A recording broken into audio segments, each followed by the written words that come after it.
There is one organized force which traditionally, plenty of flaws, but with all its flaws, it's been in the forefront of efforts to improve the lives of the general population. That's organized labor. It's also a barrier to corporate tyranny.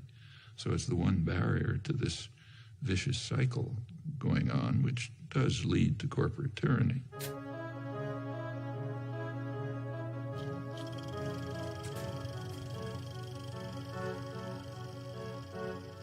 A major reason for the concentrated, almost fanatic attack on unions, on organized labor, is they are a democratizing force.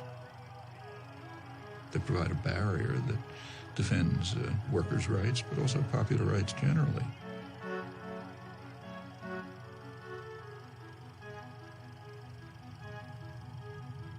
And that interferes with the prerogatives and power of those who own and manage the society. I should say that anti-union sentiment in the United States among elites is so strong that the fundamental core of labor rights, the basic principle in the International Labor Organization, is the right of free association, which would mean the right to form unions. The U.S. has never ratified that. So I think the U.S. may be alone among major societies in that respect. It's considered so far out of the spectrum of American politics, it literally has never been considered. Remember that the U.S. has a long and very violent labor history as compared with comparable societies. But the labor movement had been very strong. By the 1920s, in a period not unlike today, it was virtually crushed. A truck driver strike was climaxed by severe riot with many casualties. Open warfare rages through the streets of the city as 3,000 Union pickets battle 700 police. Guns, tear gas, clubs, and fists bring injuries to more than 80 persons and cause the death of 2.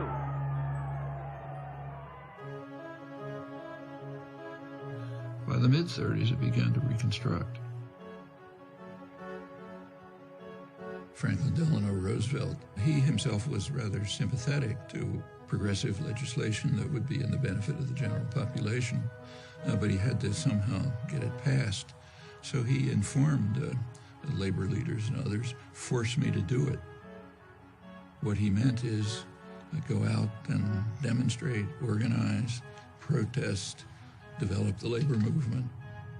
When the popular pressure is sufficient, I'll be able to put through the legislation you want. I am not for a return to that definition of liberty under which for many years a free people were being gradually regimented into the service of a privileged few.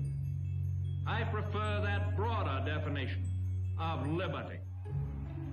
So there was a kind of a combination of a sympathetic government and, by the mid-30s, very substantial popular activism. There were industrial actions, there were sit-down strikes, which were very frightening to ownership. You have to recognize a sit-down strike is just one step before saying, we don't need bosses, we can run this by ourselves.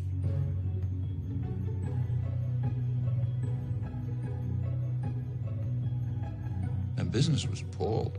You read the business press, say, in the late 30s, they were talking about the hazard facing industrialists and the rising political power of the masses, which has to be repressed. Things were on hold during the Second World War, but immediately after the Second World War, the business offensive began in force. Taft-Hartley Act. The Taft-Hartley Act was written for only one purpose: to restore justice and equality in labor management relations.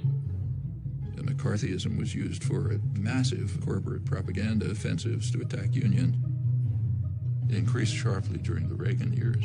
I mean, Reagan pretty much told the business world, if you want to illegally break organizing efforts and strikes, go ahead. They are in violation of the law, and if they do not report for work within 48 hours, they have forfeited their jobs and will be terminated. Continued in the 90s, and of course with George W. Bush, who went through the roof. By now, less than 7% of private sector workers have unions.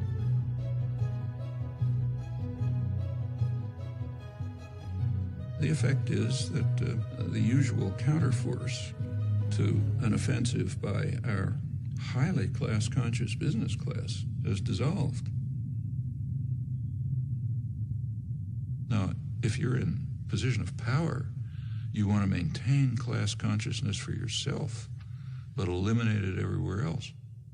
You go back to the 19th century, in the early days of the Industrial Revolution in the United States, working people were very conscious of this. They, in fact, overwhelmingly regarded wage labor as not very different from slavery, different only in that it was temporary. In fact, it was such a popular idea, that was a slogan of the Republican Party. Well, that was a very sharp class consciousness in the interests of power and privilege. It's good to drive those ideas out of people's heads. You don't want them to know that they're an oppressed class.